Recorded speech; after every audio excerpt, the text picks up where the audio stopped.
নমস্কার, আমি দীপজানি, আপনারা দেখছেন নিউজ টাইম। আর আজ আমার সঙ্গে আড্ডায় রয়েছেন আমাদের সকলের প্রিয় দুই অভিনেতা। একদিকে রয়েছেন দেব আর অন্যদিকে রয়েছেন আমার সঙ্গে পরাণ বন্দ্যোপাধ্যায়। আমরা সবাই জানি যে 25 তারিখ দেবের জন্মদিন, আর দেবের জন্মদিন মানে আমাদের কাছে কিন্তু একটা ব্যাপার থাকে, একটা পাওনা থাকে সবাইকার, মানে দেবের ফ্যান থেকে শুরু করে আমাদের সকলের। সেই পাওনাটা হচ্ছে প্রতি বছরই এই ক্রিসমাসের যে ছুটিটা থাকে সেই ছুটিতে একটা ছবি আসে এবং সেই ছবিটা সুপার ডুপার হিট। আর এবারেও কিন্তু তার ব্যতিক্রম হবে না। তার কারণ হচ্ছে আবারও সেই পুরনো জুটি, অর্থাৎ আমরা বলতে পারি যে আবারও পরিচালক অভিজিৎ সেন আর একদিকে রয়েছেন পরাণদা আর অন্যদিকে রয়েছে দেব। ছবির নাম প্রধান, আর প্রধান নিয়ে নানা আড্ডা।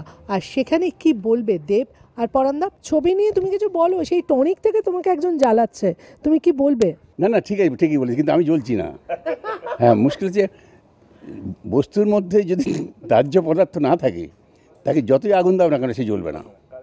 ন্যাচারালি আমাকে যতই জ্বালাক আমি জ্বলছি না। ও মন থেকে জ্বলে যাচ্ছে। হ্যাঁ, যে জ্বালাতে আসছে সে জ্বালাতে পাচ্ছে না বলে সে নিজে জ্বলছে মনে প্রাণে। প্রধান নিয়ে কি বলবো? প্রধান নিয়ে এখানে 3টে প্রধান আছে। প্রধান শিক্ষক আছে, পঞ্চায়েত প্রধান আছে, আর পদবীতে প্রধান আছে। এই 3টে প্রধানের 3 মাস্কেটিয়ার্সের শোট খেলা। কে যে বিদ্ধ হবে, হ্যাঁ, কিন্তু দেখা গেল কেউ বিদ্ধ হলো না, খালি শোট খেলাটাই হলো, 3টে শোটই ভেঙে গেল। আমি যদি এখানে বলি যে 3টে শোটই ভেঙে গেল, তুমি যদি সেই হিসেবে ওখানে গিয়ে দেখে মেলাতে চাও, তাহলে তোমার মতো হতাশা কেউ হবে না। হয়েছে বলে কি শুন, হারিয়ে ফেলেছি মন। আমার নাতিরা তোমাকে খুব আদর যত্নে রাখবে। পেয়েছি অনেকক্ষণ। 2023 কি বলছে, মানে 2023 আমরা দেখতে পাচ্ছি দেবের এই যে লুক, তার মানে বুঝতেই পারছি যে এটা আবার অন্য কোনো ছবির জন্য লুক টেস্ট শুরু হয়ে গেছে, সেই ছবির জন্য লুক প্রস্তুতিও শুরু হয়ে গেছে। কিন্তু 2023 তোমার কাছে আমি বলবো একটা অন্য জার্নি ছিল। 2023-এ শাহরুখ খানেরও 3টে ছবি রিলিজ করেছে, দেবেরও 3টে ছবি রিলিজ করেছে। এটারই অঙ্ক কি দাঁড়ালো? শাহরুখ ইকুয়াল টু দেব। তো হচ্ছে, তো আমার কি বলার আছে? 3টে ছবি রিলিজ তো হচ্ছে, আমি কি বলবো? 4টে হলে আমি বলতাম কেন, একটা বেশি আছে। এই বছরটা তোমার কাছে রিয়েলি একটা টাফ চ্যালেঞ্জও ছিল। সেখানে আমরা সেটা ব্যোমকেশও বলতে পারি বা বাঘা যতীন, মানে সেখানে সেই দুটোকে কমপ্লিট করে এরকম আবার একটা টাফ শিডিউল, এবং যেখানে বাংলা ছবির ক্ষেত্রে দেখেছি যে ব্লকবাস্টার ছবি আর কি, তাতে আমাদের এখানে যারা সবাই অভিনয় করেছেন, সেখানে প্রধান নিয়ে তুমি কি বলবে দর্শকদের? আমরা শুধু চেষ্টা করছি কি বাংলা ছবি মান সম্মানটাকে ধরে রাখার। এখন দর্শককে 2.5-3 ঘন্টা হলে নিয়ে আসা এবং তাদেরকে বসিয়ে রাখা এবং একটা ভালো ছবির মাধ্যমে, অফকোর্স, তো সেটা সহজ কাজ নয়, কোনোদিনও ছিল না, এখন আরও সহজ নয়, কারণ এখন অন্যান্য ভাষার ছবিগুলো দর্শক দেখছে, এনজয় করছে, সেখানে তোমার ছবি রিলিজ হচ্ছে। আমি যদি প্রধানের কথা বলি, প্রধানের সঙ্গে আরও 3টে ছবি রিলিজ হচ্ছে, একটা বাংলা, বাকি অন্য 2 ভাষার 2 ছবি। সেইখানে কিভাবে দর্শক আমাদের ছবিটা দেখবে, কেনই বা দেখবে, তার জন্য কী দরকার, ডেফিনেটলি ইটস এ প্রসেস। মানে এটার জন্য প্রচুর ভাবতে হয়। একটা গল্প নিয়ে যখন তৈরি হয়ে যায়, তখন কোন দুর্দান্ত অভিনেতারা এই চরিত্রগুলো পাঠ করবে সেটা নিয়ে একটা ভাবনা চিন্তা, তাদেরকে কনভিন্স করা, এবং ছবিটা যখন রিলিজ হয় দর্শকের কাছে পাবলিসিটির মাধ্যমে, প্রমোশনের মাধ্যমে তাদের কাছে পৌঁছানো এবং তাদেরকে কনভিন্স করাকে আমাদেরকে ফার্স্ট প্রায়োরিটি দিন, আসুন ছবিটা দেখুন, এবং যদি ভালো লাগে সবাইকে এসে বলুন। আমি ঈশ্বরে বিশ্বাসী নই, না মুখে নয়, বুকে থাকে। Welcome to Dharmapur. মানুষের পাশে একলা সে একাই প্রধান। হচ্ছে কি এসব এখানে? ভাড়া দেওয়ার সিদ্ধান্ত যেমন আপনি নিয়েছিলেন, আমরা ছাত্র পড়ানোর সিদ্ধান্ত নিয়ে নিয়েছি। এখানে পড়াশোনা করা বারণ। থানায় নতুন অফিসার এসেছে দাদা। তাকে দেয়া হয়নি চাঁদা? বিরাট ষড়যন্ত্রের শিকার ওই মাস্টারমশাই। এই বছরেই যদি আমি ধরি, সেটা তো তুমি প্রমাণ করেছো প্রজাপতির মাধ্যমে, এবং তখন হলে অন্য কোনো, মানে আমি যদি এইভাবে বলি যে হলে তখন অন্য সব ছবি চলে গিয়েও শুধু সেই ছবিটা ছিল আর তোমার প্রজাপতি ছিল, এবং এখান থেকে এক্সিবিটাররা বলেছিল আমরা চাই বছরে কয়েকটা এরকম প্রজাপতি আসুক। সেরকমই একটা প্রজাপতি প্রধানের মাধ্যমে আসছে, এবং তোমার চ্যানেলের মাধ্যমে দর্শকদের এইটাই অনুরোধ করবো কি প্লিজ আসুন।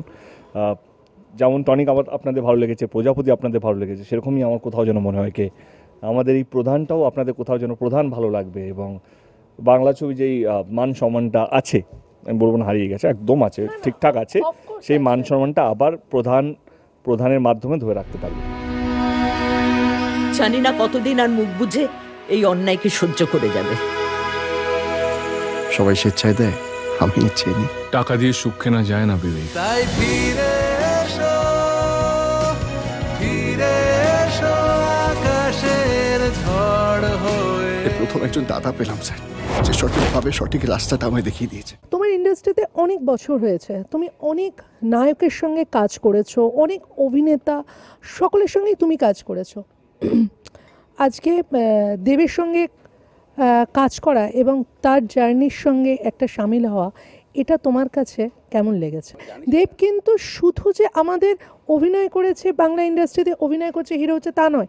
দেব কিন্তু প্রতিনিয়ত, আজকে যদি আমরা কয়েক বছরের একটা স্টাডি করি, দেখব যে একটা সময়ের পর থেকে ওর যে ভাবনা, ওর যে স্বপ্ন, সেটাকে ও বাংলা ছবির মাধ্যমেই করবে বলে নিজে কিন্তু একটা প্রোডাকশন হাউস তৈরি করে এবং সেখানে সেই মানের ছবি করার কনস্ট্যান্ট চেষ্টা করে গেছে। একজন অভিনেতা যখন এই ভাবনাগুলো ভাবে, তখন কিন্তু সে প্রচণ্ডভাবে শুধু তাকে নিয়ে নয়, আরও অনেককে নিয়ে ভেবে সেই কাজটাকে এগিয়ে নিয়ে চলেছে প্রতিনিয়ত। এটা খুব কন্ট্রোভার্সিয়াল, হিরো শব্দটা, আমি যে ইয়েতে যাচ্ছি না। অভিনেতা, হ্যাঁ অভিনেতা বলো।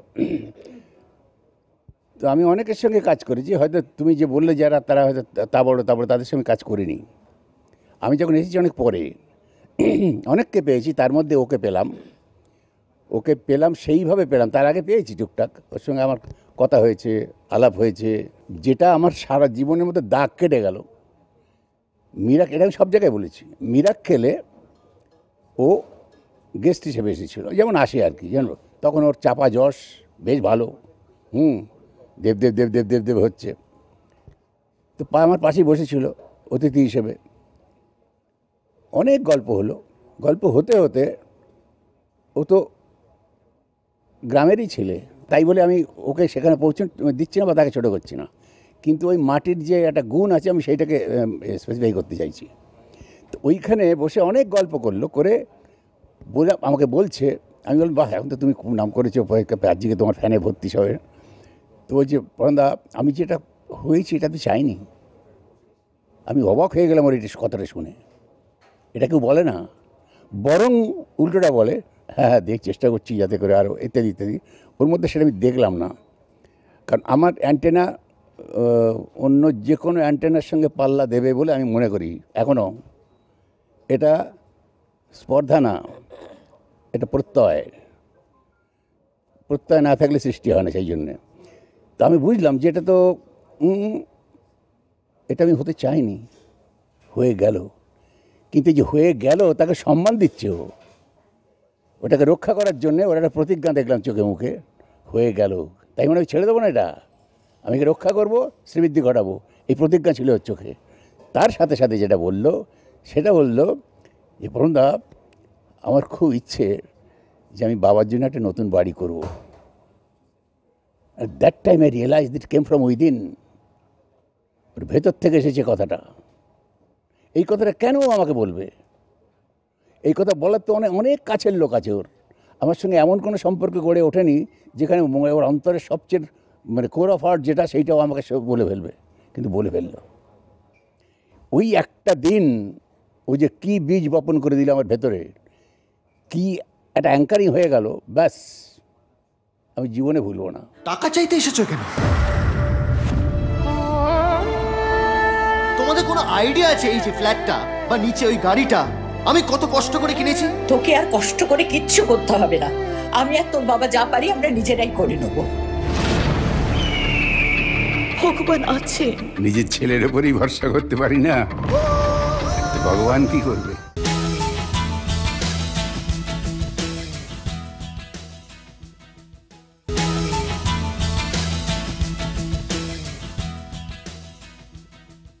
ভীষণ ডাউন টু আর্থ ছেলে, ভীষণ কেয়ারিং। টনিকে ও যা কেয়ারিং শুধু আমাকে বলে না, প্রত্যেকের।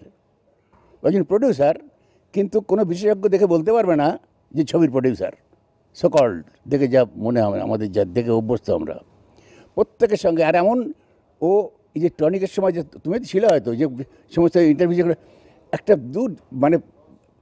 দূর থেকে একজন বারান্দায় দাঁড়িয়ে ওকে ডাকছে একটু কথা বলবে বলে, ও কিন্তু যার সঙ্গে কথা বলছে সেই কথাটা থামিয়ে রেখে ও এগিয়ে গিয়ে তার সঙ্গে কথা বললো, সেকেন্ড করলো, করে চলে এলো। কিন্তু আমাদের চোখের এড়ায় না, এগুলো চোখ এড়ায় না। ওটা যে আর্টিফিশিয়ালও করে, ইটস ক্রেডিট। কারণ ওই বাচ্চাটাকে বা ওই মানুষটাকে সে ওই মুহূর্তে কষ্ট দিতে চায়নি। আর কষ্ট দিলে কি হবে, ওই ও বাবা এত কত বড়, আমাদের সঙ্গে কেন কথা বলবে, এইটাও চাইনি যে ওর সম্পর্কে ওটাও ভাবুক। এইটাই সাইকোলজি। এটা করতে করতে করতে করতে এটা ওর অভ্যাসে চলে যাবে। আর অভ্যাসে যখন চলে যাবে তখন ও 10-এ 8.5। পরান্দা আমার পরান্দা বয়সে আমার চেয়ে অনেক বড়, কিন্তু পরান্দা হয় না কি একটা বন্ধু, মানে যার সঙ্গে আমি আমার সমস্ত কিছু কথা বলতে পারি, আমার গুরু, যার সঙ্গে আমি শিখতে পারি। আমার এমন কো-অ্যাক্টর যেখানে আমাকে ভাবতে হয় না আমাদের কেমিস্ট্রি কী হবে। তো পরান্দা আমার কাছে অল ইন ওয়ান।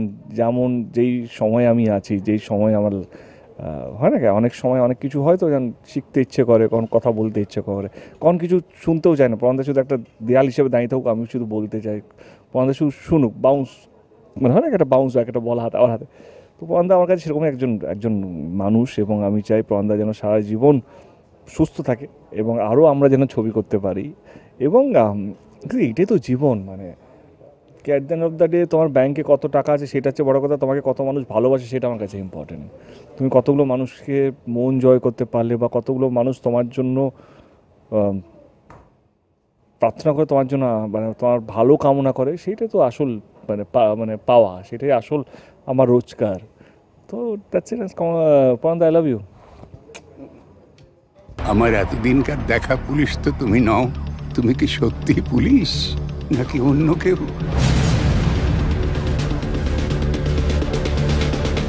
আমাদের মধ্যে একটা ভাগ আছে তো, বাংলা মিডিয়াম ইংলিশ মিডিয়ামের একটা ব্যাপার আছে। আর ইংলিশ মিডিয়ামের ছেলেমেয়েদের কাছে একটু একটা ব্যাপারও আছে আর কি। সেখানে দাঁড়িয়ে তাদের কাছে কিন্তু পাগলু না দেবকে জানি না, দেবের কিন্তু একটা সত্যি আলাদা ক্রেজ রয়েছে। নতুন জেনারেশন অ্যাড হতে থাকবে, পুরনোও থাকবে।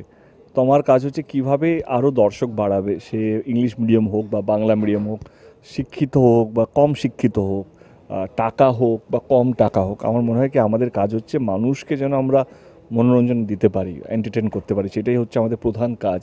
এবং সেই সূত্র ধরেই বলি কি প্রধান এমন একটা ছবি যেখানে স্কুল থেকে আরম্ভ করে সিনিয়র সিটিজেন, বাচ্চা থেকে বড়, গরিব, বড় লোক, সমস্ত শ্রেণীর মানুষকে কোথাও যেন এন্টারটেন করতে পারবে। এবং 22শে ডিসেম্বর মানে বড় দিনের সময়, বছর শেষের সময়, যেহেতু 25 তারিখ দেবের জন্মদিন, ওই দিনই আমাদের প্রেমিয়ার একটা ব্যাপার এটা হয়, সেটাই তো বলছি দিন হিসেবে হয়, তার জন্য এবারে আর কি 22 তারিখ ব্যাপারটা হয়ে যাচ্ছে। আমার জন্মদিনের জন্য, আমার জন্মদিন যদি নাও হতো, কোথাও যেন বড়দিনের সময় লোকে ছবি দেখতে কোথায় একটা দেবের সঙ্গে একটা আলাদাভাবে রিলেটেড আছে। আমার বাবা মায়ের জন্য দায়ী, আমি এর মধ্যে কিছুই না। এই হাত ঘুষ খায় না, তাই সহজে ছাড়ানো যায় না। জীবনে আমি একবারই হেরেছি ওই মাস্টারের জন্য, তাই গাছ বড় হওয়ার আগেই আমি গোড়া থেকে কেটে দিতে চাই।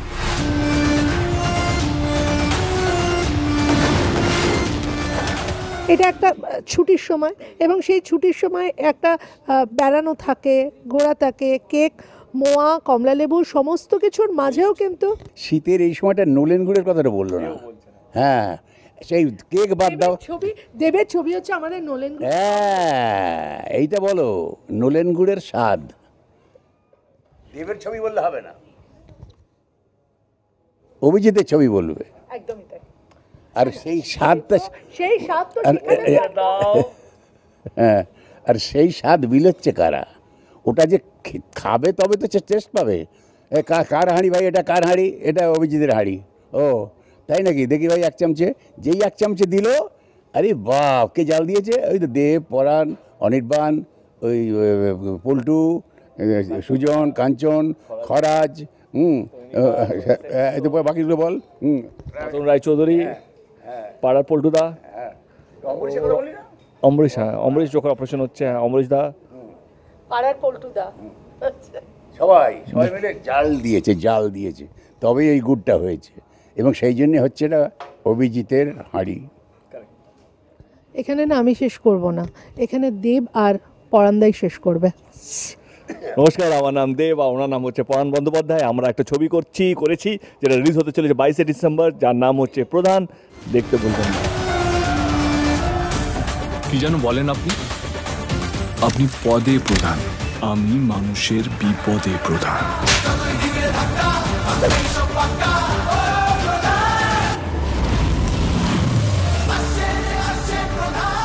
আমি ভাববেন আমি ক্যানভাস করছি ছবিটার জন্যে, ক্যানভাস করছি না, আমি বলছি আর ইনফরমেশান। 22 তারিখে ছবি আসছে প্রধান, একটু মারমার কাটকাট হয়তো হতে পারে, সেটা বাদ দিন। যদি না দেখেন তাতে কিছু যাবে আসবে না, কিন্তু যারা ওই দিন দেখবে তারা কিন্তু বেরিয়ে এসে জিজ্ঞেস করবে কী এখনো দেখিস নি, হ্যাঁ বলে হয়তো কিছু বলতে পারে। আমি তার হাত থেকে বাঁচাবার জন্যই কথাটা বললাম। 22 তারিখে পারলে চলে যাবেন, তাহলে ওরা যে ঠেস মারা কথা বলবে ওর থেকে রক্ষা পাবেন। আপনাদের সবাইকে আগামী বড়দিনের শুভেচ্ছা এবং অভিনন্দন সহ, কেক দিতে পারছি না, প্রাণখোলা ভালোবাসা জানাচ্ছি। সুস্থ থাকবেন, ভালো থাকবেন, আর আশেপাশে দেখবেন কোথাও ভালো ছবি হচ্ছে, দেখার চেষ্টা করবেন। আর পারলে, যদি পারেন, তাহলে একটা কেকের টুকরো আমার খোঁজ নিয়ে পাঠিয়ে দেবেন বাড়িতে। ধন্যবাদ।